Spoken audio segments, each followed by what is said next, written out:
Good evening. I want to thank Niv for arranging the shir tonight and inviting me to speak here. As was mentioned, my name is Rabbi Liebowitz. I work for the CHAZAQ as the rabbinical administrator. In addition, I author Halachically Speaking, which is a monthly pamphlet distributed by email for free. You can subscribe in the cards. In addition, the second volume of Halachically Speaking came out around 4 or 5 months ago. It's available for sale here after the shir. Part of my responsibilities at the CHAZAQ is to be able to answer many of the consumer questions which come up on a daily basis. Now, obviously, we're not going to have time to discuss all the different questions that come up because they're in the hundreds. However, we will deal with many of the different questions that come up on a relatively daily basis. Many times you ask the question, can you go into a coffee store, buy an unflavored coffee? You walk into a McDonald's, for example, or a rest area, could you buy a non-flavored coffee? Could you use the bathroom? Could you put a parva creamer in your coffee when you're fleishiks? Or could you have parva ice cream at a meat meal? Or what about putting margarine, which is parva, on a piece of meat? Now, obviously, we know there's halachas about eating meat and milk together, as basar b'chalav. Whether it's an issue of deraisa by chicken or by meat, the concept is that basar b'chalav you're not allowed to eat together. However, what about if it's not real milk? What about if you have parva milk? Is that an issue or not? So the Paiskim and the Shulchan Aruch and Siman Pei Zayin speaks about it, and it's known as the concept of Maris Ayin. Maris Ayin means that you're doing something which is permitted, but people may think that it's something which is not an action which is not permitted. It may look like it's something which is not permitted, even though you're doing a permitted action. That's known in halacha as Maris Ayin. It's brought down in Orach Chaim and different places in Shulchan Aruch. But in Yardeya, it's brought down in Siman Pei Zayin, where they discuss that they wanted to cook meat and they wanted to use parva milk. But being that it wasn't so common parva milk those days, and the milk was made from almonds, so the Paiskim say you have to put the almonds on the table to indicate that you're not using real milk, it's only parva milk. Therefore, anybody who's passing by would see that this is only parva milk, and it's not an issue of Maris Ayin. The Abi Omer of Avad Yosef has a response, and he says that being that nowadays it's known that there's such a thing as parva milk or parva creamer, there's no concern about using that product, and you don't have to put any container on the table or any indication to make sure that people won't think that you're doing something which is not permitted because of the fact that it's known. Therefore, it's a permitted action. Now, the same thing would apply to other parva creamers and margarine. Being that margarine is parva and using it on a meat dish, it won't be an issue either because of the fact that it's commonly known that those actions are permitted because of the fact that it's parva. In the days when parva ingredients and parva products weren't so common, then you may have to put the different items on the table to indicate that it's only parva. But nowadays that it's common, there's no issue, and therefore there's no concern of putting the parva products together with meat. And there's no need to put it on the table as an indication that it's only parva.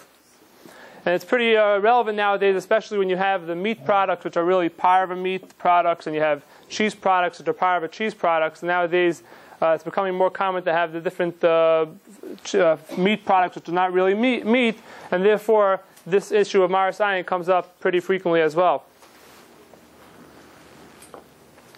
But Moshe Feinstein has a tshuva regarding walking into a restaurant in New York City or in an area where there's so many Jewish restaurants. He says, being that the areas where the Jewish restaurants are available, you should not go into a non-Jewish restaurant to use the restroom or buy an unflavored coffee or water because of the fact that there's so many Jewish restaurants available. It might be an issue of Maris Ayin. People will think that you're doing something wrong, therefore it's not recommended. However, if you're going to a gas station or a rest stop, you're traveling, and there's no Jewish restaurants available, then you would be able to purchase an unflavored coffee and use the restroom because that's something which is not an issue of Maris Ayin because everyone knows that those things are normal. Therefore, if you have a McDonald's or you have a different store while you're traveling off the highway and you want to walk in there's no concern of Maris Ayin.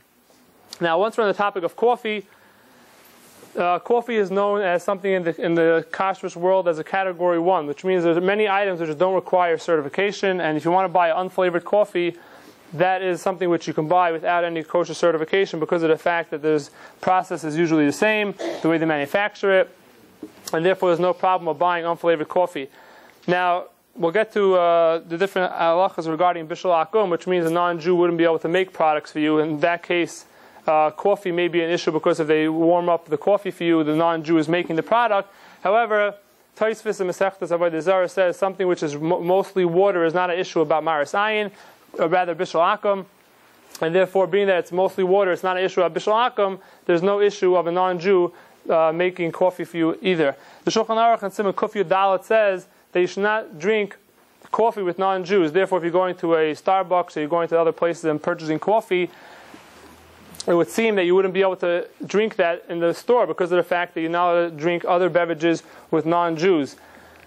However, the poskim say that that's only if you go to the non-Jewish person's house. However, if you're going to the store, there's no concern, and therefore you would be able to drink the coffee product in the store. However, it is recommended that if you're in a McDonald's and you're buying an unflavored coffee, you're going to a place where it's non-kosher, and you're buying unflavored coffee, you actually shouldn't sit down in the store because that might be an issue about maris ayin, because people passing by actually see you sitting down in the store, and therefore Rav Hershel Schechter from the OU maintains that you should take the coffee and bring it to your car, and then you won't have any issues regarding the maris ayin that we just spoke about. Now, the way the lecture usually works is that if I speak about a topic and you have a question on a specific topic, you can feel free to raise your hand or ask the question on a specific topic, and if there's no questions, we'll go on to the next group of questions. Yes? I don't know about Starbucks, but other restaurants that sell unflavored coffees, they use the same urns. They just scrub them. So isn't that a concern? Usually the dedicated urns. Now, there's unflavored is dedicated to unflavored. I'm a small diner somewhere. I'm not a coffee drinker. Right. But I'm always, since I'm from out of town, I'm always amazed. Usually they're just going to wash it by the sink. It's not something that they have a special scrubbing thing that they scrub. Right. Not a chain, like let's say a diner that's somewhere out. If you have a concern that maybe that this specific place is going to... No, I'm just always amazed that people from New York City drink coffee anytime, anywhere. Right. I'm always amazed by that. They're not even concerned about how they're cleaning the urn. Right, because usually it's just washed out right there. They're not going to put it in a dishwasher. Dishwashers are meant for larger equipment. That's something which you just rinse in the sink. That's usually not an item to be concerned about. Yes? What about lattes where they're actually steaming the milk? Lattes we'll get to when we speak about Starbucks and other establishments. That was just regarding the maris ayin issue as opposed to specific coffee products. The next question, a group of questions I always get is regarding potato chips. Do you have to only purchase the, as we call it, the Hamisher brand, the Blooms and the Lieber's products, or you can buy the Hers and the Wise bag of potato chips? What's the problem? There's something known as bishul akum. Now, bishul akum means a non-Jew is not allowed to cook items for a Jew. And that means the complete process, cooking process, can't be done by the non-Jew. However, if the Jew is involved in the cooking process somewhat, then there wouldn't be an issue of a bishul akum. What is bishul akum? So obviously, bishul akum is many pages and pages in the responsa, and it's a very, very long topic. So we'll just give a brief introduction to what bishul akum is. Chazal say that the non-Jew is not allowed to cook for a Jew because of the concern of intermarriage. We're concerned that if the non-Jew cooks for the Jew, then the Jew will say, wow, this is such a good food, it's so tasty, how'd you make it, give me the recipe, and it'll become closer and closer, and therefore they'll eventually come to intermarry. So Chazal say, we don't want any intermarriage taking place, and therefore the cooking of the non-Jew cannot be done for a Jew in any circumstance, the complete cooking. Rashi gives another reason about maybe that the non-Jew will feed you non-kosher, but for the most part, and most of the Rishonim and early commentaries say the reason is because of intermarriage. There's two exceptions to the halachas of bishul akum. One is a food which is edible raw. If you take a carrot, nowadays, even though maybe hundreds of years ago carrots weren't edible raw, nowadays it's edible raw. If you eat a carrot, since you can eat a carrot raw, if a non-Jew is going to cook up a carrot for you, it's no concern because he didn't do anything for you, because the fact is that you can eat it raw. You take water, for example, you can drink water the way it is. So even if a non-Jew would plug in an urn and heat up water, being that water is edible, or you can drink it rather the way it is, there's no concern about bishul akum regarding water. The other exception is something which is not fit to be served on a king's table.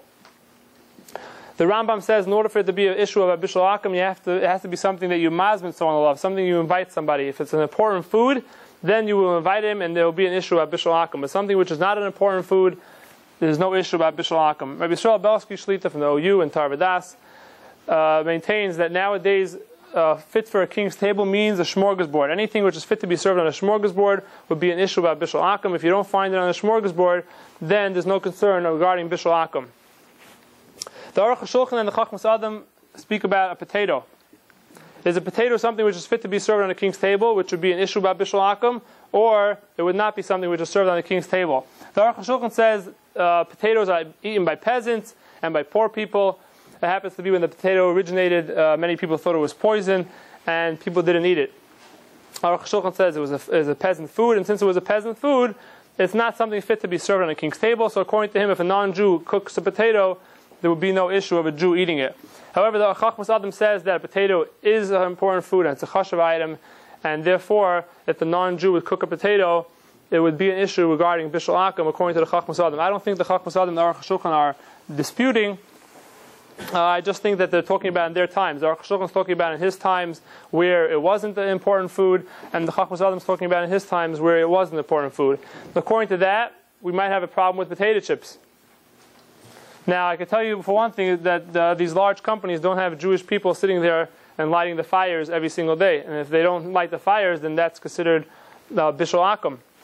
Now, if we see potatoes all over the place. We see it on the smorgasbord, baked potatoes, and different potato products. According to that, it might be an issue about bishul akum. And how do the kashrut agencies, the national kashrut agencies, get around the fact that they don't have Jewish people sitting by the potato chip companies? The truth is, we said that potatoes are fit to be served on a king's table, but that's only baked potatoes. Potato chips are made by deep frying. They cut up the potatoes and they put it in a lot of oil, and it's obviously deep fried.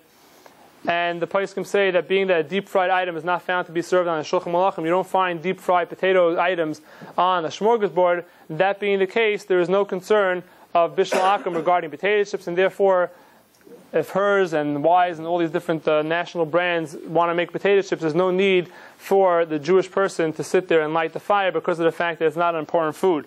Now, you would have the custom of many, maybe friends of yours or you yourself have the custom that you only purchase bags of potato chips that say Bishul Yisrael on it, that say made by a Jewish person. Now, the reason for that is because the other brands, not the national brands, we call it the Hamisher brands of potato chips, they go into the plants. They don't have any plants on their own. They usually rent out plants from the national brands, and they make the products. When they're making the products, they have a Jew there standing throughout the whole production. So once the Jew is there throughout the whole production, they're just going to light the fires because they're there anyways. In addition, they hold like the minority opinion that says that we look at the potato. If you could prepare a potato in a way which is fit to be served on a king's table, then it's an issue about bishul akum, even if you can prepare it in a way which is not fit to be served on a king's table. In other words, if you could prepare, since a potato could be prepared in a way which is baked, so we don't care if you're going to prepare a potato in a way which is not fit for shulchan malachim, which means deep fried. So even though deep frying is not an important food, and you don't find deep fried potato chips on a smorgasbord, but being that a potato could be prepared in a fancy way, they hold like the minority opinion that maintain that there's an issue regarding bishul akum. But again, the national kashrut agencies maintain that there's no issue about bishul akum because deep fried potato is not something that you find on a shulchan malachim, on a king's table. Many people want to know if they have household help and they want them to make supper for the kids. Is that an issue of bishul akum? Now, obviously, a non-Jewish person should not be cooking even in a person's house, even though there are earlier authorities that hold that if it's done in a Jewish house, there's no issue of bishul akum, but that opinion is not to be relied upon for halacha l'maisa, and therefore a non-Jewish person in the household help would not be able to cook any products for the Jewish person in the house. However, many times there's items in the freezer which are cooked already, and the non-Jewish person just want to cook it up and warm it up for the children if the mother or father aren't home, and therefore we have a Chazal say, Ein bishul achar bishul. Once something is cooked already, there's no issue about cooking it again, and therefore there's no concern of bishul akum regarding something which is already cooked. Regarding bishul akum for Sfardim, the halacha is different than for Ashkenazim. Ashkenazim, the halacha is that as long as the Jewish person is involved in the cooking, either he turns the food, or he turns on the fire, or he strokes the fire, and then obviously now it's, in those days it was stroking the coals, now it's just making the fire higher or lower, involved somewhat in the cooking, then there's no concern about bishul akum, and the non-Jewish person who cooks the food would be permitted for a Jewish person to eat it because of the fact that there is a Jewish person involved. However, the Sephardim go according to the opinion of Shulchan Aruch, and in the Shulchan Aruch it says that the Jewish person actually has to put each piece of food on the fire itself. And as long as the Jewish person is not putting the piece of the food on the fire itself, then there would be an issue regarding Bishul Akum. Again, Avad Yosef has a response about it, and he says that a lot of times the Sephardim want to go to hotels and restaurants and different locations, and they want to eat the products there, but there's no Jewish person putting the food on the fire. He says that you can rely on different opinions in halacha, being that it's certified by Jewish people and it's owned by a Jewish person, so therefore it might be considered like the Jewish house, and there are some early commentaries that hold that you could have a non-Jewish person cooking in that situation. So he says, B'shas HaChak, which nowadays, if you don't rely on that opinion, it will come out that a Sephardish the person that's from Sfarad will not be able to purchase items in restaurants if he doesn't know that the Jewish person is actually putting the food on the fire. So therefore, according to that, you would be able to be lenient based upon Chacham Avadia's response regarding that. If anyone has any questions regarding, yes?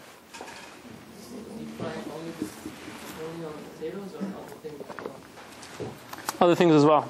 Rabbi, could you just repeat the question? What's tuna fish? What? Tuna fish. The question was regarding deep fried as applies to potatoes. Other things, it really applies to any item which you don't find on a Shulchan Malachim, which is deep fried, it would apply to as well. The other question was regarding tuna fish and regarding Bishul Akum. There are many different variables which come up regarding tuna fish, being that it's in the can, and there are places that would say that something in a can is not fit to be served. You won't find a canned product on the Shulchan Malachim on a fit to be served on the king's table, and therefore there's most of the national hashgachas maintain there's no issue regarding Bishul Akum, and also there's another, the way it's prepared is not something which is usually prepared, and therefore Rabbi Moishe has a tshuva that you can rely on the fact that it's prepared in a way which is not usually prepared in a person's house. The machinery is different, and therefore you would be able to be lenient regarding the tuna fish, and that's why now many national brands of kashrut agencies rely on that in order to not maintain that tuna fish should have Bishul Yisrael. Yes? The Wise company of potato chips that went OU on there, what would be the problem with you? I mean, like, how... No, in other words, being the OU and all the other national brands, you buy Terra chips, it has a chafkei on it. Because of the fact that it's deep fried, we don't require a Jewish person sitting there and turning on the fires. So therefore, it doesn't say Bishul Yisrael on the bag, and there's no problem. The kosher side there, if it's not like watched. But it's kosher. It's kosher. The ingredients are kosher. It doesn't have to have a Jewish person actually lighting the fire, but as long as the ingredients are kosher and there's a rabbi there who checks up the ingredients, however often he goes to the plants, then the item is certified. We're just trying to figure out how you get around the Bishul Akum aspect, being that it is cooked by a non-Jew. Yes? But in a home, if you have the old kind of stove that you could light the pilot, you can't have the household help. As long as the pilot's lit, but nowadays they're mostly pilots have gone away with it, and it's more not as common to have pilot. But once you have pilot lights, then you're 100% right. A lot of the caterers are going back to the pilot lights for various reasons, but if you have a pilot light, it would make a difference. But again, for Sephardim, that would not work unless the food's actually placed in the fire. Yes? What about electric ovens? What? Electric stoves or ovens. Does it make any difference? No, same thing would apply. Yes? What about like certain sushis that should fry, like tempura? Certain sushi. So sushi happens to be. The question was regarding sushi. Sushi is probably at this point. I don't know if it's something that's considered to be fit on Shulchan Malachim. Even though there are people that eat it, I don't know if that's considered the norm in most of the communities to eat. She's a raw fish, though. Right. No, he's talking about something which is sushi, which is fried. So you wouldn't have to fry? What? So you would not have to fry, a Jew would not have to fry? If it's something which is not fit to be served on the king's table, which at this point is probably something which is still in question. Yeah? The Hamish brand are made for the purpose of what? What? The Hamish brand. The potato chips are for purpose. The question was regarding the Hamish brands of potato chips. The reason why they do have Bishul Yisrael is because of the fact that they maintain that we look at the potato. Being that you can prepare a potato in an important way, so we don't care if the potato happens to be now prepared in a deep fried manner, which is not fit to be served on the king's table. Again, given that any deep fried thing is not... Yeah, you're not going to find deep fried items on the smorgasbord.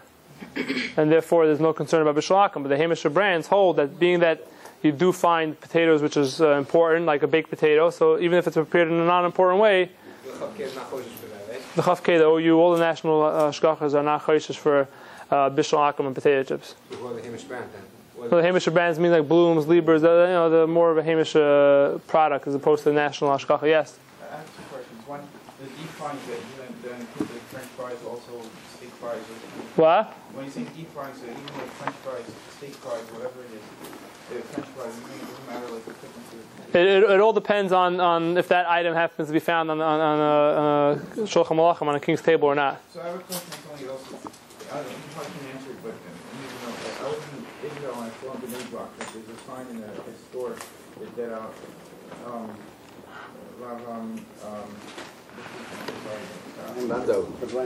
Lando said that they're no longer certifying roasted chickpeas. He says because they're being come from Kutzlaritz and he decided that they're all out of food kamalachim. But I didn't know, like, and there are other countries that give hashir on that. So to me, I was curious, like, if you wouldn't know, like, how Lando is making these decisions, but like. It could be. I know in Eretz Yisrael, for example, they maintain there's other shulchan malachim. In other words, they maintain that even breakfast meal is considered a shulchan malachim. You could either consider a king's table, which in America. That opinion is not really relied upon at all. The king's table means a smorgasbord, a fancy meal, something you invite dignitaries to. A breakfast meal is not considered an issue of bishul akum, and that's why many cereals which are cooked and not baked are not a problem of bishul akum, because of the fact that it's not fit to be served on a king's table. Even though the president may have it for breakfast, that's not considered a royal table. Yes? If Sfardim have different halachas, so would the kafkei be good for Sfardim also, or they have to look for different hashgacha? Well, regarding bishul Yisrael on the restaurants and things like that, so then what? Or anything. No, usually the national kashrut agencies usually go like the opinion of the Ashkenazim. So what would they do? They couldn't rely on. In other words, if you're having a restaurant and different product and hotels, then you probably rely on Chacham Avadia's tshuva, and being that he says that b'shas chak you can rely on that, then that's what a lot of. What I mean is, if someone shows me on a can a kafkei and he's a Sfardi, it's not bishul Yisrael. I don't mean just for bishul. I mean in general. In general, you always have to call up in the specific product that whether it's for Sfardim or not. You have to ask to find out if it's Yeah. for Sfardim also. Yeah, generally there's no Jewish person putting on each piece of food, especially in these plants, unless it's specifically asked for bishul. Like we have a plant that does fish, for example. So the owner of the plant who's doing the run specifically wants bishul Yisrael for Sfardim. So we have the mashgiach making sure that the food is on, all the food is on the fire. But bishul Yisrael. I mean, just any kind of a product. If they see a national like kafkei, do they have to ask their own Sephardic rabbi too if it's all right, or they can rely on generally, if the halacha is brought down in the Shulchan Aruch, so we follow what it says in the Shulchan Aruch. They have to get their own hashgacha then. What? They have to ask their own. They can't just look at a kafkei and say it's okay. Usually we go according to the opinion of the Shulchan Aruch, which applies to Sfardim and Ashkenazim. Bishul Yisrael is one of those issues where the Sfardim are more stringent, and therefore it's in a factory setting. It's pretty hard to accommodate them. Like bishul, generally not. Yeah. Are sun-dried fruits considered bishul? No, it's not considered an issue about bishul akum. So what was the question? About sun-dried raisins and different. The next question, which comes up pretty frequently, especially regarding the women. You're in a restaurant and you want to order a salad that has Parmesan cheese. So the question is, do you have to wait 6 hours after consuming Parmesan cheese? Or if you go to a pizza store, and some pizza stores use Parmesan cheese for their pizza and it's melted on top, would that require a 6-hour waiting period? In order to understand the halachas regarding waiting after hard cheese, you really have to backtrack and understand the halachas that apply to 6 hours after eating meat. Chazal say, based upon the Gemara and Chulin, that you really shouldn't have meat and milk in the same meal. Many Rishonim and early commentaries say that you have to wait 6 hours between meat and dairy. The Rambam says you have to wait k'moishe shoyes, you have to wait like 6 hours, and that's why Chacham Avadia says that you don't have to wait 6 hours, you can wait 5.5 or 5 hours. You have different customs regarding waiting period after meat. According to Tosfos, which a lot of the Ashkenazim generally go like, you don't have to wait anything. All you have to do is wash your mouth out, and if you have any residue on your hands, and either make a bracha achroina or bracha samazon and finish your suda, and then you can have your milk. However, in this regard, the Ashkenazim took on the opinion of the Sephardic Poskim and other commentaries, and therefore maintained that you do have to wait the actual 6-hour waiting period. Two reasons are given for waiting 6 hours. One is the opinion of Rashi, and Rashi says the reason is because the meat, the taste of the meat lingers in your mouth for up to 6 hours. And the Rambam says the reason is because of the fact that the meat gets stuck in between your teeth for up to 6 hours. And therefore, you have to wait the waiting period, whether or not both reasons apply in a specific situation. The Aruch HaShulchan says that, let's say, for example, Friday Shabbos day rather, you have your chalent at 1:30. You finish your chalent, and then you want to wait. You have to wait the 6 hours. So does it start from after you finish a chalent or after you end the meal? Let's say you end the meal at 2 o'clock or 2:30. You start from after you finish the meat, which is 1:30, or do you wait from 2 o'clock or 2:30? The Aruch HaShulchan says you wait from the end of the meal, and therefore the waiting period will be much longer regard for the Aruch HaShulchan. However, he's a lone opinion, and the waiting period only starts from after you finish the meat. You finish the meat at 1:30, so that's when you start waiting the 6 hour period. Obviously, if you have a custom of waiting shorter, so then whatever your custom is regarding meat, that's what you have to wait, whether it's 5.5 hours in the 5th hour, that's all according to the specific custom that you have. That's between meat and dairy. What about dairy to meat? So there are some people who have a custom of waiting a half hour. Where does half hour minute come from? So there are poskim that say you don't have to wait anything. All you have to do is wash your mouth out and wash your hands if you're eating milk and then you want to eat meat.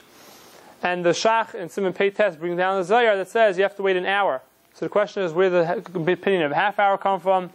So the Matei Reuven and Simon Pei Test says it came from a compromise between the opinion that holds 0 and the opinion that holds you wait an hour. Being that the Zohar says an hour and the others say you wait 0, it's really a compromise. Why is it a compromise? Because the Rabbeinu Yonim Masechtas Bracha says that when it says Chasidim HaRishonim used to wait an hour before davening and an hour after davening.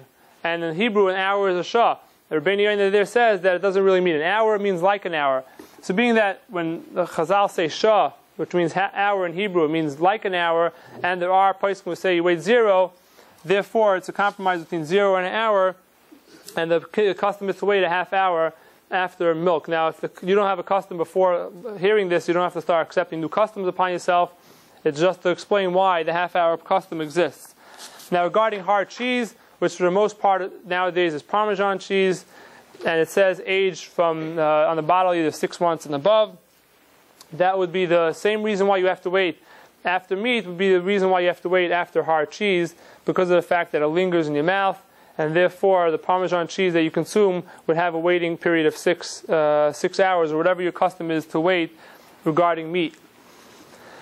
There's an opinion of the Yad Yehuda which maintains that any time the cheese is melted, you don't have to wait the 6 hour waiting period, because of the fact that the melting process makes the cheese less stronger, and therefore you would not have to wait a 6 hour period. There are many poskim, Rabbi Yashav Shlita and Eretz Yisrael, who argues with the Yad Yehuda, but for the most part, there are kashrut agencies who rely on the Yad Yehuda, and therefore if you go to a pizza store and they're using Parmesan cheese and it's melted on top, according to many poskim, you would not have to wait a 6 hour period. Rabbi Yisrael Belsky Shlita maintains that the only way you can rely on the opinion of that if the cheese is melted, you don't have to wait 6 hours, is when it's mixed into the dish. If you have lasagna or baked ziti and it's mixed in together, then it would not require you to wait the 6 hour period. But if it's just sprinkled on top, then you would wait the 6 hour period. Now, many times you order a Caesar salad or different types of salads, and Parmesan cheese is used, whether it's grated or whether it's not grated. It doesn't make a difference. You still have to wait the 6 hour period after having a Caesar salad, which calls for Parmesan cheese. Now again, whatever your custom is waiting after meat would be the custom that you do after hard cheese, whether it's 5 hours, 5.5 hours. That's the custom you have to wait regarding hard cheese. Yes? You have to wait 6 hours after you choose to eat meat? Just hard cheese. If you eat Parmesan cheese and it's not melted, you have it in a Caesar salad, you would have to wait 6 hours, or whatever your custom is to wait after meat. If it's an hour, if it's 3 hours, if it's 6 hours, it depends on whatever your custom. When you eat meat, to eat hard cheese after? No, if you're eating hard cheese and then you want to eat meat, so then you have to wait 6 hours before you eat meat. Would you consider Swiss cheese also hard cheese? The question was regarding Swiss cheese. In America, the Swiss cheese is not considered aged to be considered a hard cheese. For the most part, Romano cheese that you find is aged, but Swiss cheese is not aged. In addition, American cheese, even though it might come in the block of cheese and it looks hard, that's not considered aged cheese regarding the halachas of gvina kasha, hard cheese. Yes? This question is around here. What is considered hard cheese? Can you explain that better? Hard cheese is anything that is during the manufacturing process. They do put enzymes into the cheese to make it have a stronger taste. So those cheeses are considered hard cheese, gvina kasha and halacha. And for the most part, the most common ones are Parmesan cheese, which is usually aged between 10 months and 24 months. There are other cheeses as well, like they usually state on the package, especially the retail packages you have. It says on it aged, because in order for it to be called Parmesan cheese, it has to be aged according to the federal government. Otherwise, you can't label it as Parmesan cheese. Yes. I think the Danish price is like you should wait like an hour for each month that it was aged. Oh, so it's more 24 months or 6 more. Yeah. He holds the day. I bought chips once. It said also they had Parmesan cheese and ingredients. So then I had the question, so it's the same thing as the pizza? No, because Parmesan chips that have Parmesan, the question was regarding chips that have Parmesan flavor. For the most part, it's not real Parmesan, it's actually just Parmesan flavor, and therefore it doesn't have the same halachas regarding waiting 6-hour period, and no waiting would be required. Well, the ingredients said Parmesan cheese, so I wasn't sure if But in order to make the Parmesan cheese into the product, they'd have to melt it, and they probably just sprinkle it on. It's not something which gives a strong taste as a regular Parmesan cheese. Yes? Is there a difference of opinion? 'Cause I asked a pretty noted posek who learns with David Feinstein, and he said there's no such thing as hard cheese today. So is that like a common? There might not be as common, but there definitely is hard cheese. Like Parmesan cheese is definitely an aged cheese, which is considered in halacha as gvina kasha, which would require a waiting period of 6 hours. It could be other cheeses aren't as common today, but there is definitely 1 or 2 cheeses that are common that would require the 6-hour waiting period. The difference again between melted Parmesan on a pizza and melted Parmesan on ziti? The question was regarding Parmesan cheese on pizza and ziti, because of the fact that there are opinions that argue with the Yad Yehuda that maintains that if it's melted it should be permitted. So therefore if it's just sprinkled on top, then the flavor is not necessarily weakened. But if it's mixed in together with the noodles and the sauce, then you could rely on the fact that it's really mitigated somewhat. Many times the question comes up regarding a product and it has a chaf K on it and it has a DE on it. Or many times you'll have a product that has a chaf K and it'll have a dairy. But if you look in the ingredient panel, it just says has parva ingredients. So why is it dairy? In addition, many times you'll have a parva product and it says made in the same equipment as dairy or made in the same equipment as shellfish. But people call me up, they want to know if it's made in the same equipment as dairy, how am I allowed to use it in meat dish? Or if it's made in the same equipment as shellfish, why is it kosher? You guys are certifying products that are kosher, and if it's made in the same equipment as shellfish, so how could it possibly be kosher? So in order to understand these halachas regarding DE and the other different types of labeling issues, really have to backtrack a minute and discuss a dairy plant. What happens when you make a dairy muffin? So you take the dairy ingredients, the milk powder for the most part, and the flour and the different ingredients, you mix it together in a mixing bowl, you put it in a mold, a muffin mold, and the mold and with the muffins go together in the oven and it bakes. Now anytime you have dairy or any other types of ingredients, the oven takes on whatever's in the being baked. Therefore, if you have a dairy product, the oven becomes dairy. So that's why you'll have a chaf K dairy, because of the fact that dairy is actually used in the manufacturing of a specific product. Many times the company will say, we want to make a parva product. So what happens? They have to kasher and kosherize all the machines. They have to clean everything out, put the oven on for an extended period of time, and have downtime. You have to wait 24 hours and make sure that all the ingredients are parv. Once that's done, you'll have a chaf K parva product or an OU parva product because of the fact that it was kosherized. But many times the company says, you know what? We're not interested in having our system kosherized, because then we have to be down for 24 hours, and if we're down, that means that we're not making any money because we're not making any products. And if we're not making any products, then we're losing money. So they say we don't want it to be kosherized, we just want it to be cleaned out. So in that situation, the shgiach comes down and he makes sure all the equipment is cleaned out well and there's no milk residue there. But being that the oven wasn't kosherized, we can't have a parva designation on a product. Therefore, you'll see a DE label because of the fact that it was made on the dairy equipment which was not kosherized. So being that it was not kosherized, the status would be DE. Does it make any difference if it was a cold process or hot process? What? Does it make any difference if it was a cold process Or hot process. If it's a cold process, then the equipment never became dairy. So you wash it only. Right, you're just washing it down. But since it never became dairy, then it wouldn't be an issue. We're talking about an oven which is heated and it becomes dairy, and now you want to clean it out. Now, if you're fleischiks and you're waiting 6 hours, you're allowed to have a DE product. Therefore, if you have a good humor ices or something, or other different product that says DE on it, that stands for dairy equipment. And if you're fleischiks and waiting 6 hours, you're allowed to have a DE product after eating meat. Now, the halacha says you're not allowed to take a parva ingredients, cook it in a dairy oven to eat it together with meat. And therefore, you're not allowed to take potatoes or whatever it is and cook it in a dairy pot to eat it together with your chicken. But you can have it either before or after. So that's another halacha that you just have to remember regarding the DE symbol. The OU doesn't have we'll finish the topic and then we'll take questions. The OU does not have a DE symbol, and therefore you'll only find the OUD designation. Many times items that have an OUD can in fact be DE.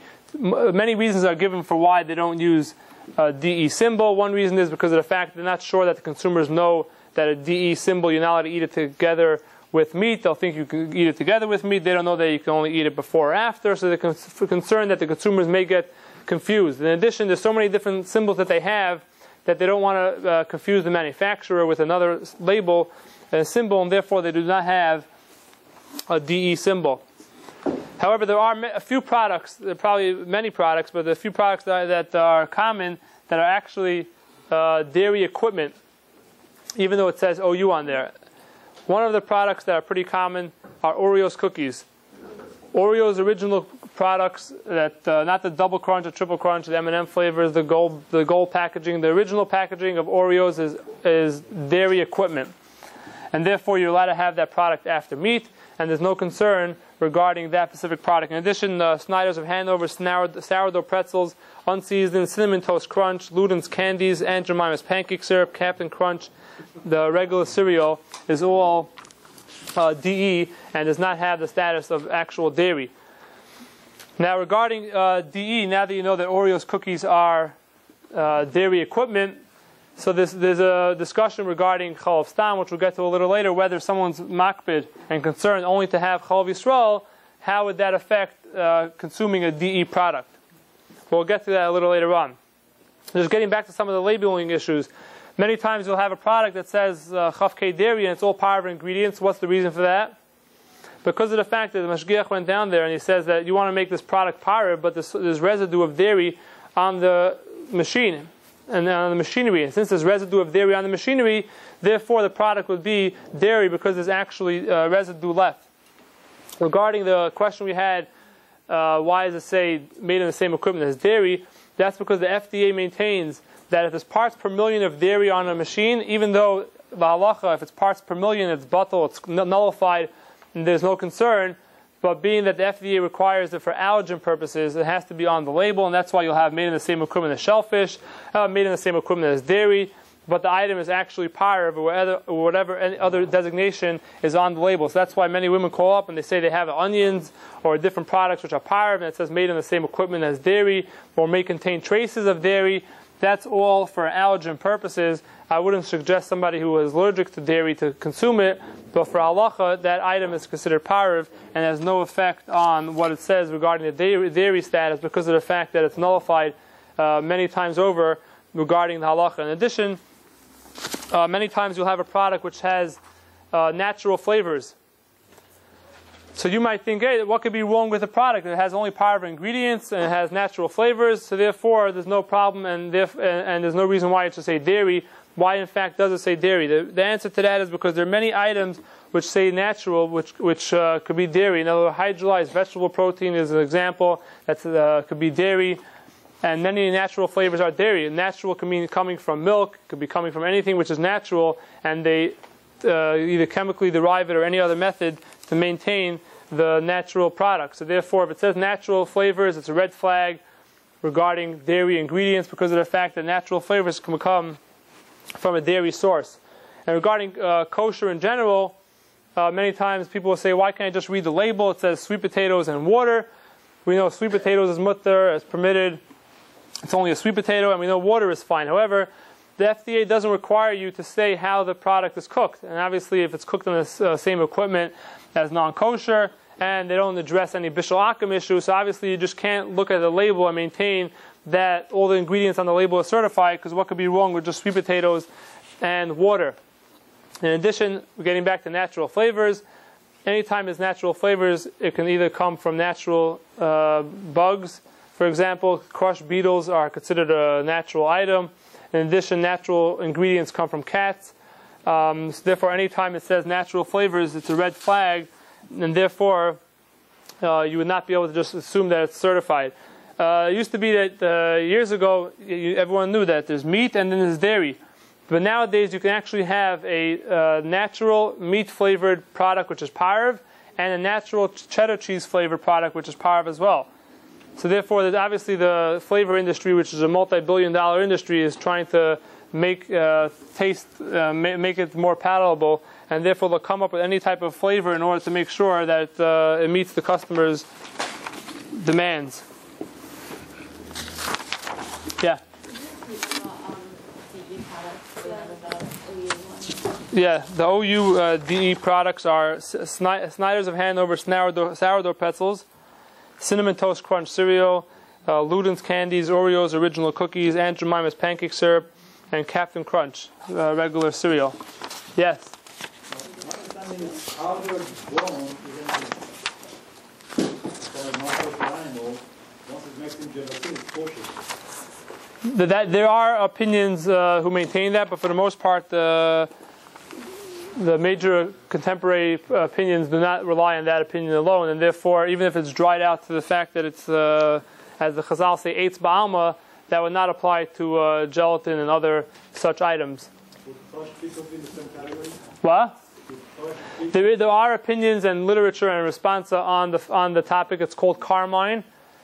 That some maintain that it's permitted, but for the most part, the national kosher agencies maintain that that ingredient is indeed non-kosher. Yes. Is it Oreo that would be something for? What? The Oreo texture is Oreo. Yeah. Okay, and Oreo go together? No, it's two different hashkachas. No, so I've never seen a chafkei on the Oreo. No, it's nothing to do with that. It's an OU product. Yeah, general. So I found out, let's say you have, I know that there's other types you're not going to give, it's not going to be part. But what happens with double stuffed Oreo? It's the exact same thing. It's not. The Oreos' products are made in multiple plants, so the plants can have dedicated lines, and the Oreos original is probably made on a dedicated line. But once you have the double stuffed and other products, it can be made on multiple lines, multiple facilities, and that product is not considered dairy equipment. Even if it's the same. You can have muffins in there. Yeah.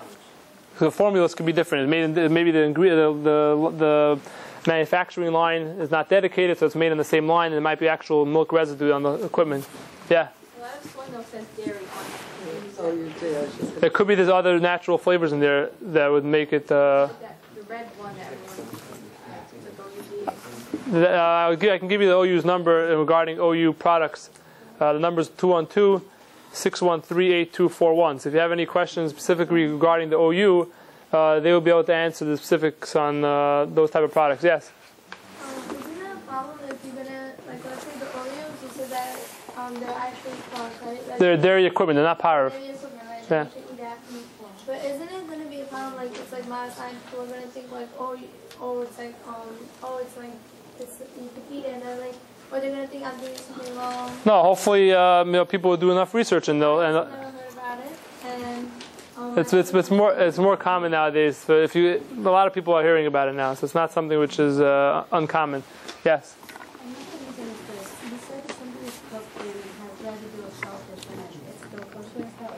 Yeah, in other words, because the FDA requires that even though it's parts per million of shellfish or dairy on the product line, it has to be on the label. But the halacha, it's something that's called batal b'shishim, and which means it's nullified in 60, and parts per million are batal many more times than that. So therefore, the halacha, it's still considered parv or whatever designation is on the label, and it's not. There's no concern regarding. Then why is it cooked with other non-kosher pots or stoves? Because it's not non-kosher. It's only there for allergen purposes. Halacha, according to halacha, you can consume it. The FDA is concerned of allergens because everyone's allergies are very common, and the company doesn't want to get sued, so they just write those items regarding allergen issues as opposed to anything else. How about Dunkin' Donuts and Starbucks, coffee and tea? Yeah, we'll get to that in a few minutes. Yes. The OU number is 212-613-8241. Yeah. Just for vegetables are prepared the same way tuna fish. It's only the vegetable and water. What? If canned vegetables are prepared the same way tuna fish is prepared, where it's only the vegetable and water, would that require There are, it depends. If they're manufacturing other things on the same equipment, then it would definitely require ashgacha. It all depends on the specific processes for the specific ingredient. Yeah? Yeah, I just wanted to tell you that Spartan poskim are much more lenient when it comes to cooking carb items like a meat. Yeah, 100%. We're just going to give an overall discussion regarding the different halachas. Regarding chalav stam, many people want to know either powdered milk or dairy equipment. Could they be lenient if they're makbid only to have chalav Yisrael? So what is chalav stam? So again, Chazal say, and it's brought down halacha and Siman Kuf Tezvav in Yeridea, that says that a non-Jew may not milk products and have the Jew drink it, because of the fact that we're concerned that the non-Jew would mix the non-kosher milk with the kosher milk, and therefore Chazal said you have to have Yisrael Re'eyu, which means Yisrael seeing it. There's machlekes in the early commentaries what it means Yisrael Re'eyu. Does that mean the Jew has to see the beginning of the milking process, the middle, or the end of the milking process? But for the most part, nowadays, Rabbi Moishe wrote a tshuva, and that's what many people rely upon. He wrote a tshuva in the 1950s, or Moshe Feinstein in the 1960s, that being that the FDA standards are so strong, and they go into the plants and look around and make sure that there's no non-kosher milk mixed in, that is considered as Yisrael Re'eyu, and therefore many people have the custom of consuming milk, which is milked by a non-Jew, even though no Jew actually saw the milking process, because that's considered as a Jew is seeing the milking process, and that's commonly known as chalav stam. Now, unless the product and the label says chalav Yisrael, you could assume that the item is indeed chalav stam. There are many people who are makbid and only have chalav Yisrael because of the fact that Rabbi Moishe wrote the tshuva. He says a Baal Nefesh, somebody who wants to be more stringent, should be more stringent, and that's why different circles have different customs. Some circles are more lenient regarding milk, and some are more stringent. Regarding dairy equipment, many times you'll have a chaf KDE, and the question is, if you only have chalav Yisrael, how does that work out with the dairy equipment? Rabbi Yaakov Kamenetsky and Rabbi Moshe Feinstein maintain that if you're makbid on chalav Yisrael, you can still be lenient and consume dairy equipment products. So therefore, the Oreos that are dairy equipment, you would be able to eat that if that's your family custom, that you are lenient regarding dairy equipment. Could this be batel b'shishim? What? Could this be batel? No, generally not. Regarding powdered milk, so many of the products that are made with milk are made with powdered milk because of the fact that companies don't want to pay to keep up the fresh milk in the refrigerators because the shelf life is much shorter, so they use powdered milk. And therefore, the powdered milk lasts obviously for much longer. So there's a tshuva in the Har Tzvi and the Tzitz Eliezer which maintain and they discuss whether or not powdered milk has the same halachas as regular milk. The poskim say that if you're makbid and you're concerned for chalav Yisrael, you should be concerned with powdered milk as well. So even if the products are made with powdered milk and you're concerned with chalav Yisrael, you would have to be concerned, and therefore even though most of the products that are made with milk are powdered milk, if you're makbid on chalav Yisrael, it wouldn't make a difference whether it's powdered milk or not. Yes? Is everything based on custom? What? Everything based on custom? No, some things are, most things are al halacha, but as far as dairy equipment, so it depends on if your family is lenient regarding that. Yes? I thought powdered milk can only come from a cow. I know a lot of people are not. That's one of the reasons why the Har Tzvi said that maybe you could be lenient regarding it, but depends on the poskim that speak about the topic. Say if you're makbid and concerned only for chalav Yisrael, you should be concerned regarding powdered milk as well. Yes. Yes, it's possible to be a dairy, but it's chalav Yisrael. So anytime it says that, it's just indicating that it's actually chalav Yisrael and not chalav stam. Because for the most part, if it's OUD, it's chalav stam. Many times you're traveling, and you're used to seeing a chaf K on a Pepsi, or an OU on a Coke, and then you go to different locations and there's no chaf K on a Pepsi, or there's no OU on a Coke. And the question is, are you allowed to drink those products and those items? What? Different plants. Truth is, you have to really visit a Pepsi plant to see what goes on. So there are Pepsi plants in Queens. For the most part, if you pull up into a Pepsi plant, it's usually a very large facility. It's a square block long. And the way Pepsi operates, and for the most part, other companies, is they have products in a gallon container or larger, and they have all the flavorings in there and different ingredients that go into the product. They take a few of those gallons and they put it into a holding tank and they mix it together with water and the high fructose corn syrup or any other ingredients that they are adding to the water. To the product, usually it's just water and high fructose corn syrup. Some places may add caffeine and other types of products which are all considered non-kosher sensitive. Now, all the Pepsi facilities and the bottling plants work the same way because of the fact that Pepsi wants you to taste Pepsi in New York to taste the same way it tastes in other states and other cities. Therefore, all bottling plants operate the same manner. Now, in between every flavor that's processed, they usually have a rinse or a CIP they call it, which is a cleaning in place, and therefore they make sure that all the flavors that are washed in between, all the flavors that are manufactured, there's always a wash in between because they don't want any Pepsi or any other types of flavors to get into the products that they're bottling. And Pepsi bottling plants do bottle other things besides Pepsi, and therefore they're concerned that if you're drinking a Pepsi, nothing else should be in there as well. Now, being that we said that everything is a cold process, there's no heat involved in the Pepsi facility, and there's always a wash that's done in between different flavors, there does not seem to be a concern of purchasing a Pepsi without a chafkei. Obviously, l'chatchila, initially you should only purchase Pepsi products that have a chafkei, but in a situation where there's no chafkei on a Pepsi product, there will be no concern of purchasing the product without a chafkei. There's two exceptions. One is Hawaiian Punch. Hawaiian Punch that comes in the large gallon containers that you would buy, let's say, in BJ's or Costco. That would be an exception because of the fact that it's pasteurized, and that goes under a pasteurization, which means a oven which has water and it's heat involved. And once there's heat involved, if it's an uncertified bottling company, there's no way to know what goes into the pasteurizer at the same time or even after or before, and therefore Hawaiian Punch in the large containers is not recommended without a chafkei. However, the smaller bottles can be purchased. The other exception is Welch's grape juice. Because of the fact when we have grape products, there's issues of yayin nesach, which obviously we can't get into now in the short lecture. But for the most part, it's more kosher sensitive. So therefore, if there's no chafkei on a Welch's grape juice, you should not purchase it. But obviously, if there's a chafkei, you would be able to purchase it. Now, we spoke about before buying a Pepsi product that does not have a chafkei. This applies to anything which says bottled under the Pepsi Bottling Authority. For example, we have C&C, Canada Dry, Crush, Dr. Brown's, Lipton, Mountain Dew, Mug Root Beer, Schweppes, Sierra Mist, and Sunkist. Any of those products which says manufactured under the Pepsi Bottling Authority, and it's a situation where you don't have other products to drink and you want to drink the Pepsi without a chafkei, then those are the items which are included in that heter. This also would apply to Coke in the United States, and this is also Pepsi only in the United States. If it's other countries that you go out of, the systems and the policies and procedures may be different, and therefore you will not be able to rely on a product without a hechsher on it. Now, people ask me regarding energy drinks.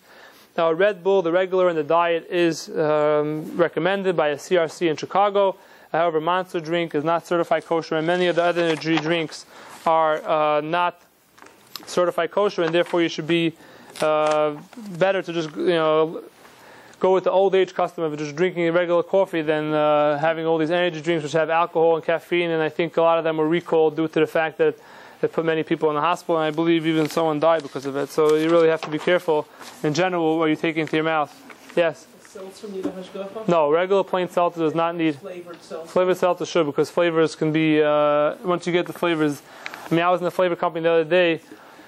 When it says natural cherry flavor, there can be 50 to 60 ingredients just to make that natural cherry flavor. Anytime you see the word flavor, you can assume that it's 100% that it's not real cherries going in there. It's exactly what it is. Flavor.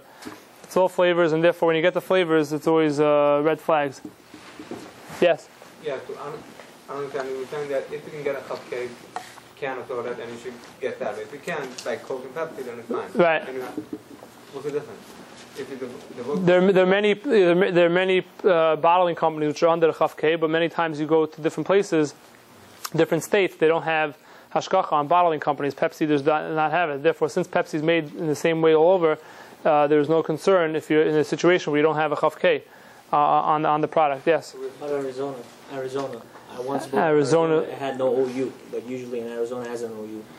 Arizona, so same thing. In other words, all Arizonas have OU? No, right. some don't. Fruit punch. So it could be that different flavors are certified and others not. That's something you have to. Fruit punch. I bought iced tea. It had no OU. Usually it has OU. So that's to say, if it's made by Coke, then the same thing would apply. But once you get the juices and other things like fruit punch, those things are manufactured differently than regular carbonated drinks. So therefore, you would have to be careful to only purchase those items with hashgacha. Yes. It's interesting. I always check the bottle cap with the soda and the Pepsi to see if it has a custom K. Recently, I came across, I shop in Jersey a lot, Diamond K on top, right, and the plain K.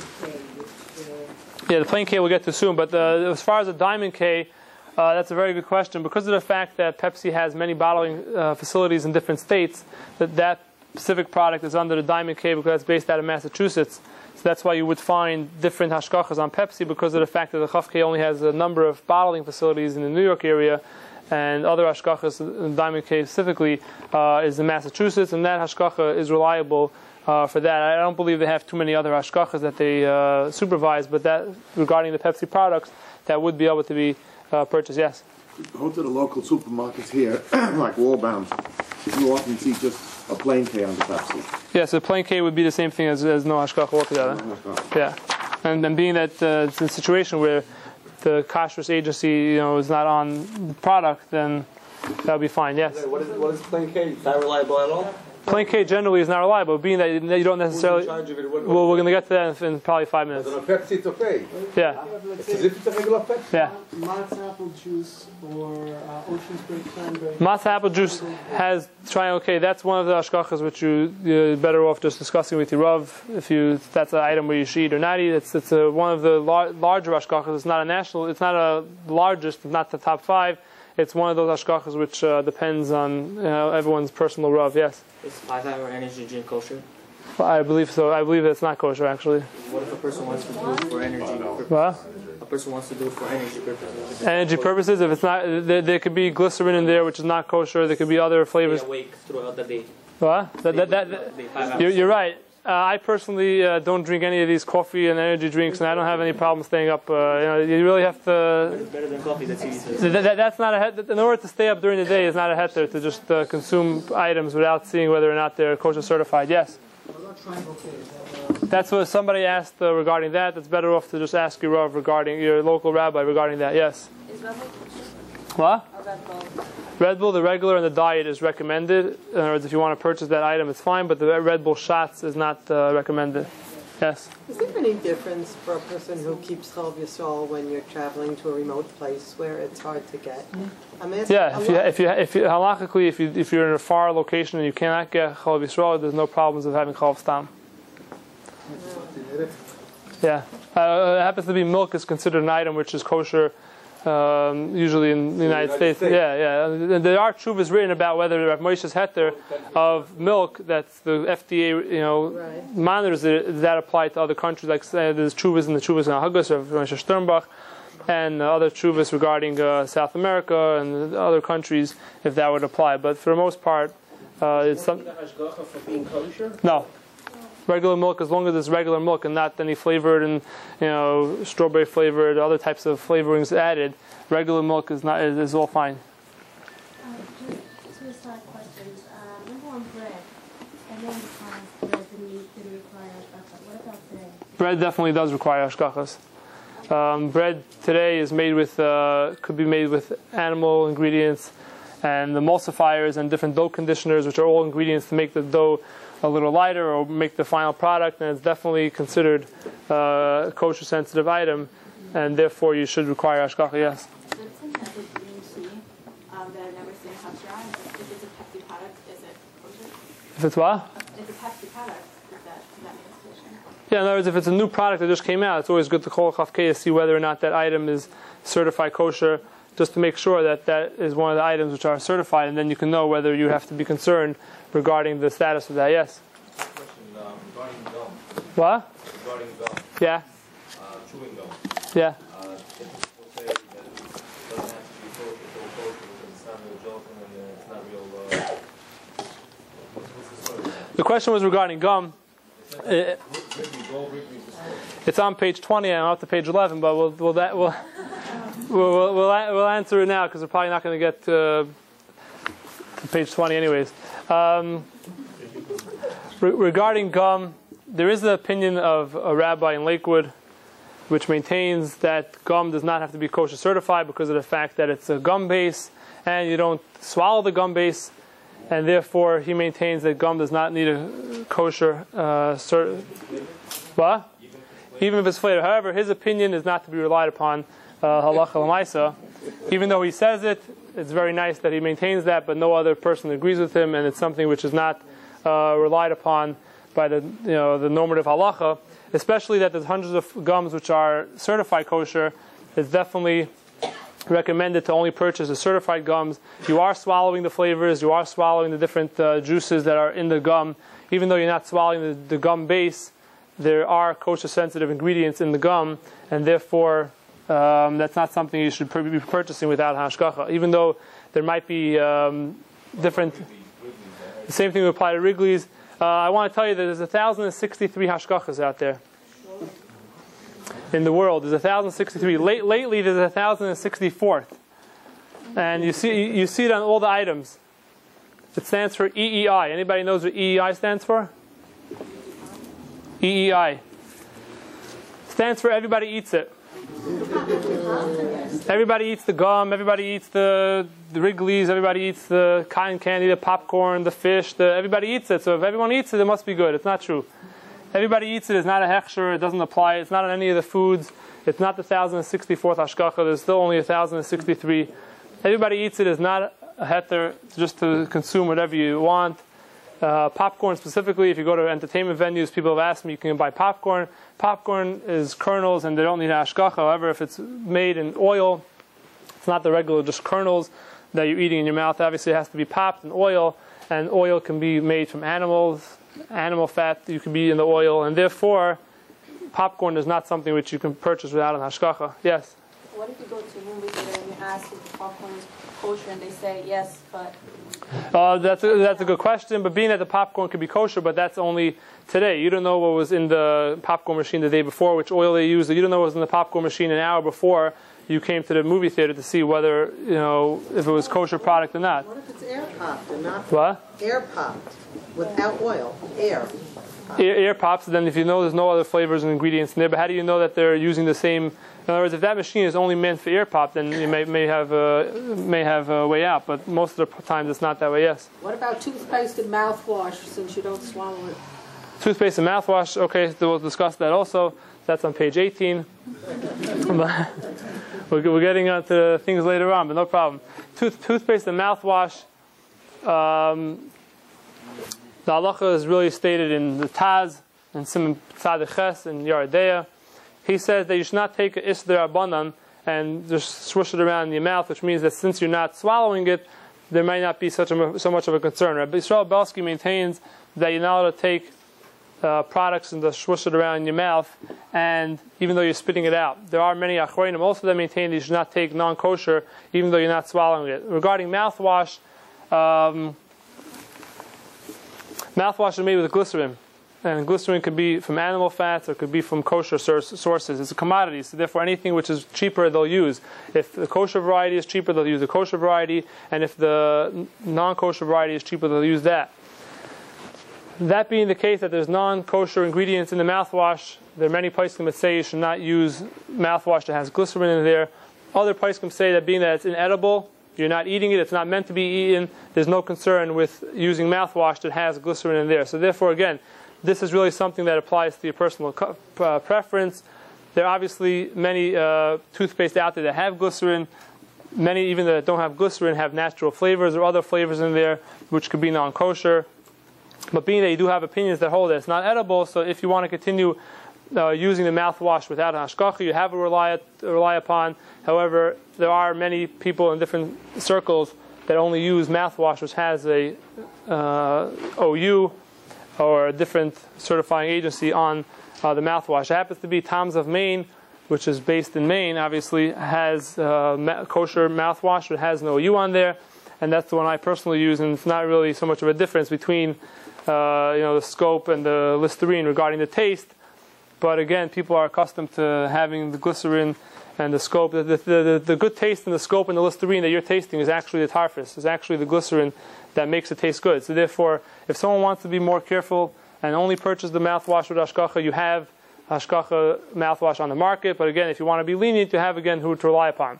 Regarding toothpaste, around 25 years ago, Rabbi Yaakov Kamenetsky had a heta regarding toothpaste. Again, toothpaste is made then with the chalk that you write on the board with, calcium carbonate, and you crush it up and you put in different other ingredients and glycerin to make it taste good and make it palatable, and that's the abrasive to use to clean your mouth. So Rabbi Yaakov held then that being that the glycerin in there is on very low proportions, and the calcium carbonate and other ingredients was the roiv, the most of the product, so since the most of the product is non-food ingredients and toothpaste is not edible, so he felt that you could be lenient and there's no requirement for a hashgacha on toothpaste. However, 2-3 years ago that changed, and instead of using calcium carbonate, they use hydrated silica, which means they take sand, basically, and they put other ingredients in there to make it more palatable again, and that is used to clean your teeth.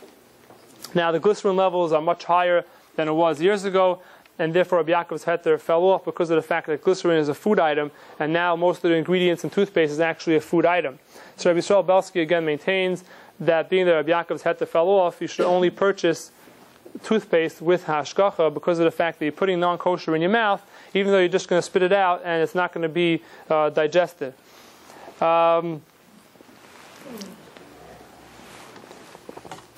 Again, there are other poskim who are lenient and say it's being that toothpaste is not a food item, it's not meant to be eaten, therefore you can be lenient and there's no requirement to have a hashgacha on toothpaste. They go with the same thought process that they did for mouthwash.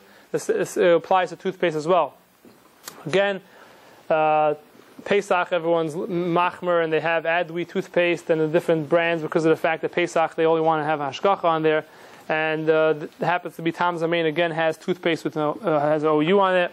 So if you want to be stringent, and regarding this, you have the toothpaste that have hashgacha. But obviously, if you don't feel that you want to rely on the lenient opinion, that is also fine. And you have different toothpaste that are out there that definitely have glycerin in there, but being that it's not a food item, you have those opinions to rely upon. Regarding dental floss, many people want to know if it's mint flavored or Layashiv holds that being that the mint flavor is very minute, there's no concern regarding the flavor in dental floss. Regarding Listerine pocket packs, for a while it didn't have a chaf K, then it went back to the chaf K. All the ingredients in the Listerine pocket packs are food grade ingredients, and it's meant to be swallowed. It's not like mouthwash where it says to spit out. And that being the case, there are poskim that say that if you're having the Listerine pocket packs, not the spray, because the spray is not certified under the chaf K, if you're having the Listerine pocket packs because you like the mint flavor and you like it like a regular candy, you would make a shahakal. Because of the fact that you're eating it like a regular candy, or it's regular food ingredients like you have in the regular sucking candy. However, if you're just doing it like most people do just to get their mouth feeling a little minty, and you don't really do it necessarily for the mint flavor, no shahakal is made on the Listerine pocket packs. However, if you do treat it like a regular food, there is no heter to just eat it before a fast or eat it before, if it's a regular food, then you should consider it as regular food. And I see many people eating it during laning and a fast day. It really depends upon how you treat the different food. Regarding whitening strips, I will take questions once we finish this topic. Regarding whitening strips, again, whitening strips also has glycerin, so if you want to be concerned and not purchase the whitening strips, I don't know if there's a kosher alternative, but to be concerned, for the opinion that says that you shouldn't have glycerin in your mouth and non-kosher in your mouth, you could just take the whitening strips, put it on your mouth, and have a bowl next to you, and whenever you feel you want to spit it out because you don't want to swallow, you just put it into the bowl, and that's the way that you get around not swallowing any of the non-kosher components in the whitening strips that you put directly on your teeth. Yes? Regarding the toxin that you put in, like yeah. So You don't need a hechsher, you don't need a hechsher. You do need a hechsher on those. There is kosher sensitive ingredients in there. There's polysorbates in there and different ingredients which do require kosher certification. And because of that, the Chaf-K certifies it and maintains that people should only be purchasing that item with hashgacha. For a while, it didn't have an hashgacha before the Chaf-K certified it, and people were just consuming it, assuming that there's no need for hashgacha, when in fact, those items need hashgacha. So now they have it. Now they have hashgacha. For a while, they didn't because it wasn't financially worth it for them, and then many consumers called up and said, we want it to be kosher certified like it was many months ago, and then they realized that there's real need for it, and that's when they went back to the Chaf-K. Yes?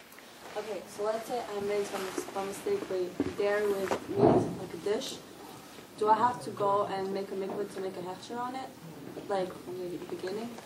If you made something treif, Like if I mix. we don't. If it's treif, technically you can make it kosher again, but that's. If let's say she has a meat dish and she put milk inside by accident, what does she do do with I have the to dish? go to the mikvah to make a hechsher? That's something that there's many different variables that apply to when if it was used in 24 hours and other different halachic variables. It's always best to just discuss the specific questions with your local rabbi as opposed to just getting into the different details that apply to that question now. Yeah. Is there a phone number to call to find out on a symbol that you don't recognize whether it's a generally accepted? There's actually no phone number. If you want, the crcweb.org has a recommended list that they recommend. It's the CRC in Chicago. They actually come out with a list that's recommended hashgachas that out of the 1,063, I would say around a nice 100 of them are certified, recommended. The other ones are, they're very unknown, and even if they're known, it's just very hard to just give hashgacha on multiple facilities. So they have a recommended list regarding that. Regarding Dunkin' Donuts, yes. Flavored chapstick. Flavored chapstick is a good question. Again, we're going with the same thought process. Anytime you have flavored products, so you're actually putting a question of kosher in your mouth. Now, chapstick is actually something that goes on your food, and you end up swallowing it. They did a study a couple years ago, I think, that women women ingest, I think, 6 pounds of lipstick throughout their life. See? Only 6. So you can imagine that all the different flavors that go into it, there could be carmine in there could be only different nice ingredients that go into it. Chapstick should be the same thing. You ingest it, it goes into your mouth, it goes into your system. You're actually eating it, even though it's not a food ingredient. If it's flavored, it's always best to stay away from items which are flavored. Or Belsky maintains also that you should just use regular Vaseline. It doesn't have any flavors in there. It does the same trick. You don't need the mayonnaise flavor or cherry flavor, Blistex or whatever new items that are coming out in order to make your palate more appealing. And plain chapstick? Yes, plain chapstick which has no flavors is fine. Yeah. Let me ask you a question. What about breath spray? Breath spray? Yeah, like regular breath spray, like CBS or one of those kind of things. What's your take on that? Well, that you actually swallow, no? I mean, that would be more problematic. You really shouldn't, but you do end up swallowing it, yeah. That would be the same thing as anything else where you're taking in your mouth. Is BRC a good hechsher? It should have a hechsher on it. BRC, I'm not familiar with it, but that's Bukharian something? Those type of hashgachas are probably more locally based to your community. So obviously, if it's a community-based hashgacha, then 100% you can rely on it. Yes. Yes, I once heard that there was a rumor that chapstick had butter b'chol. That must have been maybe Blistex. That must have been years ago. Yes. You know, cough drops. Like, yeah. Cough drops is a regular food item, and therefore you have to check the label. You can't just assume that because it's cough drops, it's meant for medicine. There's so many cough drops that are available on the market which are kosher certified, like Luden's is a cough drop. There are other cough drops. The Holes is certified only with the Chaf-K on it. Only with the Chaf-K sticker. Without a Chaf-K sticker, it's made specifically for the Chaf-K in a certain plant, and otherwise it's not certified. And also, I have a question. Like, there's some stuff that have stickers on it. Like, is that normal? Like, you can put a sticker on anything? No, a lot of times the sticker is because of the fact that the company is not certified generally, and they had a special run. And because the run was, they didn't want to make new packaging, they just made stickers up to just put on, the hashgacha put the stickers on in order to show everybody that this is a special run done and you can rely on the stickers. Yes? Okay, there's this one chocolate that was Guzman, and it wasn't kosher, and then they made it kosher. that same company makes another one. It's the white ones, the white ones. But in Israel, they're kosher, and this one store also in Main Street, they sell it, and it doesn't have a kosher. It's not even nothing. It's just so the question was regarding some Eretz Yisrael and Israel. It's certified, and in America, you don't see the certification. I'm not sure, some chocolate product. Even though it could be certified in Israel, it doesn't mean that the same product is certified in the United States. It could be different ingredients and different systems in place. And there's this one store in Main Street where I called up the rabbi. They said it's kosher even without the kosher sign. And there's the same thing that you would get in writing without a kosher sign. No, you always have to look for the kosher symbol on products, especially chocolate is definitely have ingredients in there which could be kosher sensitive. Even though in Israel it's certified, that doesn't mean in America it's actually going to be certified. Yes. What about flavored children's Tylenol? Flavored children's Tylenol is probably very hard to get by, being that they did recalls on it now. But we're just assuming that it's equivalent to children's Tylenol. For the most part, the flavors in the Tylenols and the medications are not kosher. They're also glycerin, and glycerin is the item that tastes pretty good in there. But being that there's not necessarily a kosher alternative, and the child is considered maybe a chayla, she'ein by sakana, there are enough poskim to rely upon the fact that you could consume and use the Tylenol products which don't have a certification. Some do maintain and suggest that you just mix it together with water and dilute it a little bit, so therefore any of the glycerin that's in there would become a little less potent, and you might be considered doing justice in regards to kashrus. Yes? You spoke about before, you said you might mention it, K and K. Oh, okay. So we'll speak about the letter K now. Regarding the letter K, many people want to know if they have a K on an item, if it means anything. It happens to be in New York State, if you have a K on an item, it has to be backed up by one of the 1,063 hashgachas in order for it to be sold in New York State. In California and other states, if it has a K on it, the manager wants to put a K on it, there's no problems. He could put a K on it. K stands for kosher. He decides that it's a kosher product, so they would put a K on the product. What? No, there's no one standing behind it. If he feels that it's kosher, it's kosher. Then that works in many states as well. Now, the K doesn't mean anything, and if you want to call up the company and see who's behind the K, and if that's the hashgacha that you rely upon, then that's fine.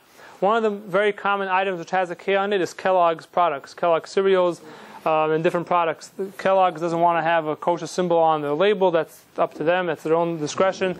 But behind the K on Kellogg's is KVH, which is based out of Massachusetts, and for the most part, being that hashgacha is on many products, regarding Kellogg's, the minhag ha'olam and the custom is to rely upon the KVH for Kellogg's products, and therefore there would be no concern with using those products, even though it only has a K. But generally a K is always a red flag. You have to call up the company and say which rabbi is behind the K, and if the rabbi is something that you heard of and your rabbi agrees to that certain certification, then it will be permitted. Yes? Is the Kellogg's cereal that used to be just K, but now it's KD? Am I to assume that it has dairy in it now? Yeah. Yeah, it's definitely. If it's KD, that means that it's dairy. Yes? What about Gatorade? It used to be not kosher, now it became kosher. Can we still drink it? Only if it has OU on it. OU, yes. If it has OU. It wasn't kosher before. Yeah, because now the OU changed the different protocols and procedures, maybe some ingredients that are in there to make it kosher certified. Yes? Doesn't the K and the Kellogg, all Kellogg products are kosher with the K? Yeah, for the most part, unless you have a new product that just came out, that it's always good to find out if it's under the certification. But I think the letter of certification from the KVH is many pages long, and that includes many of the Kellogg's products. So the Minute Maid products, the juices that have K, we should not rely on. You should not rely on. You should call up Minute Maid and see who's behind it, and then if that rabbi is someone who you recognize, that will be fine. Yes. Well, not like Slurpee that someone else. We'll get to that in 2 minutes. Star K, yeah. I'm just trying to understand why if things that are it's okay, why flavoring is not okay? Because flavoring is nice and tam, it gives flavor, and flavor is something which can't be batal. So even though the other things are batal and we say it's nullified many times over, once it's flavoring, then that's considered an important factor regarding ingredients, and there's no halacha regarding bittul. Well, coloring is different than flavoring, because coloring is like chazusa, which means like appearance ba'alma, and that's not the same halacha regarding flavoring. Flavoring should be in the 10,000. Some companies have 10,000 ingredients in order to make the potent flavor that they want, to make it sound, yes? What about triangle K? But triangle K we spoke about before. That's something which you should really ask your local Rav. Yes? Regular beer is something which does not require hashgacha for now. That might change as time goes on, but for now, regular beer does not require a kosher certification. Yes? Coloring isn't a problem? I thought you were saying before something about a lot of the reds come from beetles or bugs or something. No, technically it couldn't be a problem. In other words, the Kashrut agency still require that it be certified. He should be just asking a general question that maybe has the same halacha as flavors, but if it's coloring like carmine and it doesn't add too much flavor to it, obviously that would be a concern. Talk about Dunkin' Donuts? Yeah. So let's talk about Slurpees first, and then we'll talk about alcohol. Does that pertain to the same as the beer? No, alcohol is made differently, and there could be other kosher-sensitive things which go on there. There are the same website that had about the recommended hashgachas, the CRC Web, and even the Star K. They have the recommended whiskey list that you can relate to regarding which whiskeys and crcweb.org, and I believe it's star/k.org. They both have lists that. Liquor list.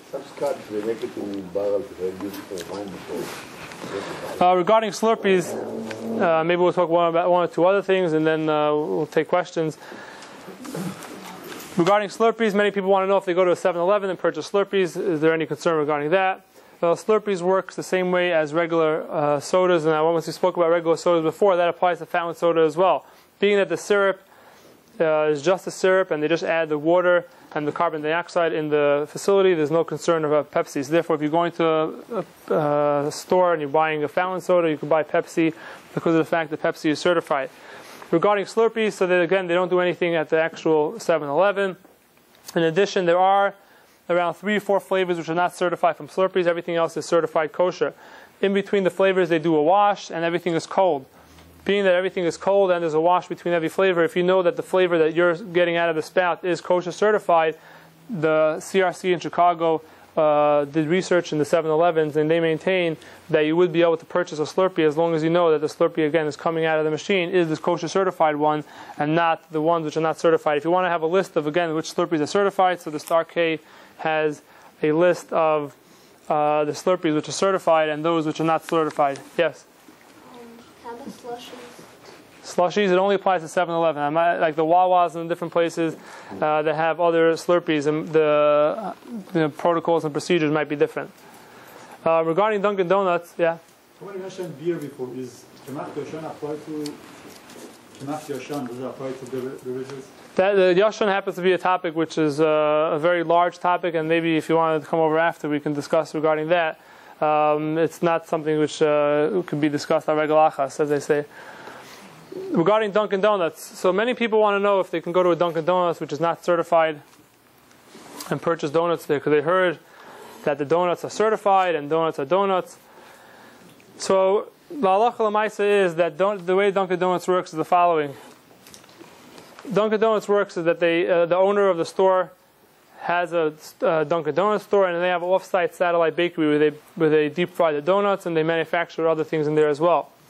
Now, being that they can manufacture other things which are not kosher certified, the place can maintain that you now just buy donuts in the donut store, even though you might think that the donuts are kosher because they use only the kosher ingredients, and even though it's under franchising, you're not allowed to buy donuts in a Dunkin' Donuts store if they're not under a kosher certification. What you would be allowed to buy in a Dunkin' Donuts store is a regular coffee, or if you see that the sprays are flavored, you would be able to buy the Dunkin' Donuts that has flavoring and a hechsher on the flavors. But otherwise, you would not be able to buy anything in the Dunkin' Donuts as long as you don't see the hashgacha on the flavoring. But unflavored coffee, again, would be able to be purchased. Regarding Starbucks, again, the CRC in Chicago did extensive research regarding Starbucks, and they're back and forth regarding whether you could have regular coffee and you can't have regular coffee. I think at this point they do recommend, or they do maintain, that you can have regular coffee at a Starbucks. Once you get into the espressos, the lattes, the frappuccinos, and all these other things, they did notice that a lot of times the